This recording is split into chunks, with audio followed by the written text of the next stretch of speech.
મહેસાણાથી અહીં વધુ એક બીએલઓએ પોતાનો જીવ ગુમાવ્યો છે। સતલાસણા સુદાસણા ગામે બીએલઓનું મોત થયું છે। હૃદયરોગના હુમલાથી મોત થયું। સતત 2-3 દિવસથી રાત્રે 2 વાગે ઉઠીને કામ કરતા હતા। ઘરમાં એસઆઈઆરની કામગીરી કરી રહ્યા હતા ત્યારે જ હાર્ટ એટેક આવ્યો। ગામમાં યોગ્ય સારવારની વ્યવસ્થા ન હોઈ વડનગર સિવિલ લવાયા હતા। હોસ્પિટલમાં હાજર તબીબ દ્વારા બીએલઓને મૃત જાહેર કરાયા। સુદાસણા ગામની કન્યા શાળામાં આચાર્ય તરીકે તેઓ ફરજ બજાવતા હતા।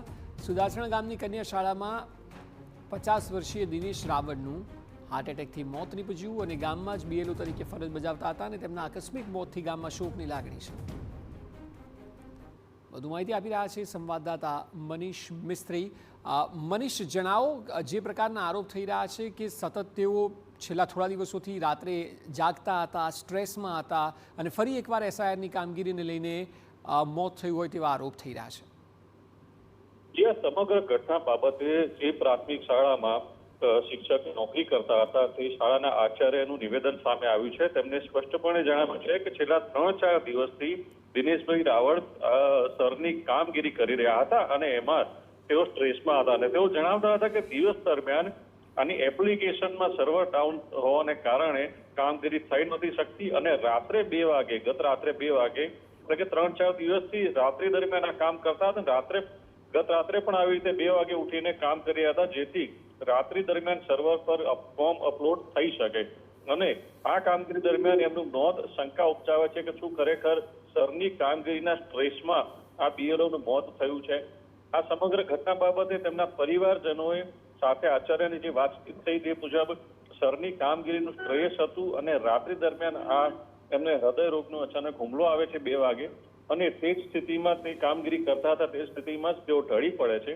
તેમને વડનગર સિવિલ લાવવામાં આવ્યા હતા પરંતુ ત્યાં તેમને મૃત જાહેર કરવામાં આવ્યા હતા। અત્યારે વડનગર સિવિલમાં તેમના મૃતદેહનું પીએમ કરવાની કામગીરી હાથ ધરવામાં આવી છે। જી બિલકુલ, આભાર સમગ્ર માહિતી બદલ।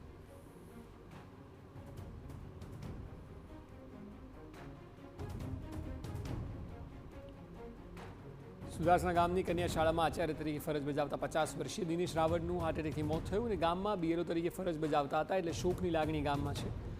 દિનેશ રાવળની એસઆઈઆરની 70% કામગીરી પૂરી થઈ ગઈ હતી પરંતુ ઓનલાઈન કામગીરીમાં સવારે સર્વરના ધાંધિયા હતા અને રાત્રે ઉજાગરા કરવા પડતા હતા।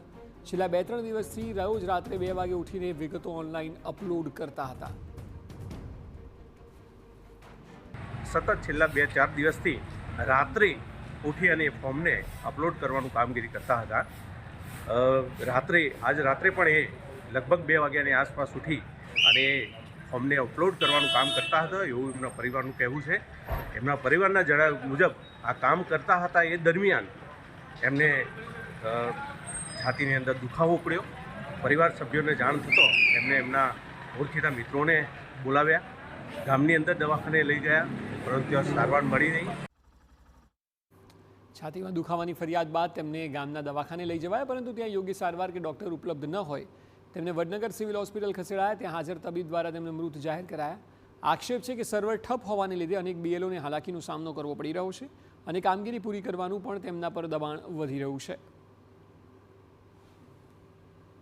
ટૂંકા ગાળાની અંદર જે એમને આપેલો હતો એ ગોલ એમને પૂરો કરવાનો હતો, બરાબર, અને એમાં ખાસ કરીને જે સર્વર છે બરાબર કામ કરતું નથી એટલે ફોર્મ તો એકત્રિત કર્યા હોય, એમાં માહિતી ભરવાની હોય પરંતુ એ જ્યારે અપલોડ કરવાના હોય ત્યારે સર્વર બરાબર કામ ના કરતું હોય, કામગીરી પૂરી કરવાની હોય એટલે એ દબાણ થોડું રહેતું હોય એમને માનસિક રીતે।